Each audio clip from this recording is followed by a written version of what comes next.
নির্বাচিত একজন মেয়ে প্রতিনিধি যিনি থাকবেন সহসভাপতি, একজন থাকবেন সহ সাধারণ সম্পাদক। এজিএস 365 দিনের মধ্যে নির্বাচন অনুষ্ঠিত না হলে এক্সট্রা 45 দিনের মধ্যে, এবং এক্সট্রা 45 দিনের মধ্যেও যদি করতে না পারে নির্বাহী পরিষদ অটো ভেঙে যাবে। সেই ডাকসু দেখতে চাই না যে ডাকসুর নির্বাচিত প্রতিনিধিরা দেশ ও জাতি গঠনে কোনো অবদান রাখতে পারে না। ডাকসু যে আগে যে ভিপি কেন্দ্রিক একটা বিষয় ছিল, আমরা কিন্তু এখানে দুইজন সহসভাপতির কথা বলেছি। একজন থাকবে মেয়ে সহসভাপতি প্রমীলা, একজন থাকবে পুরুষ, এবং একই সাথে এজিএস থাকবে একজন ছেলে, এজিএস একজন থাকবে মেয়ে।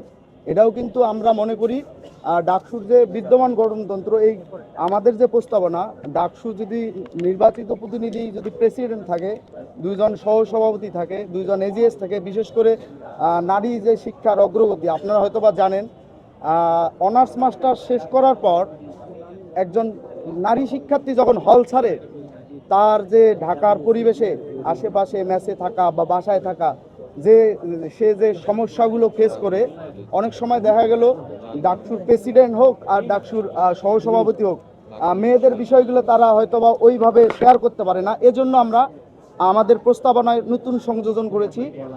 ডাকসুর নির্বাচনে নির্বাচিত একজন মেয়ে প্রতিনিধি যিনি থাকবেন সহসভাপতি, একজন থাকবেন সহ সাধারণ সম্পাদক। এজিএস এটা আমাদের সংযোজন।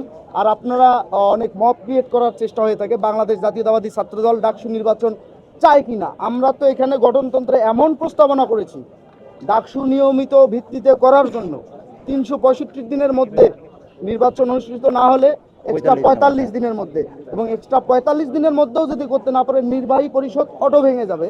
এবং আমরা যে উচ্চকক্ষ বিশিষ্ট, উচ্চকক্ষ বলা যাবে না, মনে করেন উচ্চকক্ষ উপদেষ্টা পরিষদ যে নিয়ে এসেছি, উপদেষ্টা পরিষদ তখন নির্বাহী যে কার্যবলী সেগুলো পালন করে এবং দ্রুত সময়ের মধ্যে তারা ডাকসু নির্বাচন দেবে।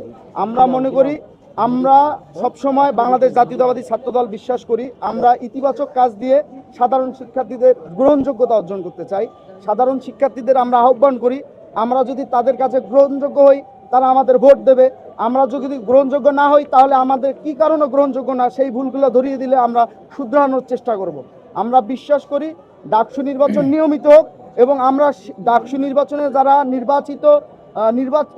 নির্বাচিত করবে, মানে নির্বাচিত হয়ে তারা যাতে প্রকৃত অর্থেই ডাকসুর কেন্দ্রিক বাংলাদেশের সর্বোত্তম বিদ্যা প্রতিষ্ঠানটি ঢাকা বিশ্ববিদ্যালয়ের শিক্ষার্থীদের যে চাওয়া পাওয়া, সারা বাংলাদেশের মানুষ ডাকসুকে কেন্দ্র করে যে আবেগ আকাঙ্ক্ষা, সেই নির্বাচিত প্রতিনিধিরা সেই আকাঙ্ক্ষা পূরণ করতে পারে। ডাকসু নির্বাচিত প্রতিনিধিরা এদেশের সমাজনীতি, অর্থনীতি এবং শিক্ষানীতিতে আমূল পরিবর্তন আনতে পারবে এবং বিশ্বের সাথে তাল মিলিয়ে গবেষণা এবং উৎপাদনমুখী করতে পারবে। আমরা বাংলাদেশ জাতীয়তাবাদী ছাত্রদল বিদ্যমান কাঠামো অক্ষুণ্ণ রেখে সেই ডাকসু দেখতে চাই না যে ডাকসুর নির্বাচিত প্রতিনিধিরা দেশ ও জাতি গঠনে কোনো অবদান রাখতে পারে না।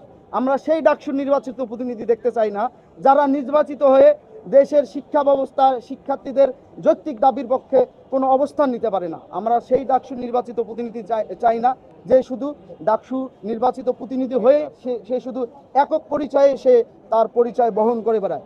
আমরা চাই ডাকসু নির্বাচন হয়ে প্রকৃত মেধাবী শিক্ষার্থীদের প্রতিনিধিত্ব তৈরি হোক।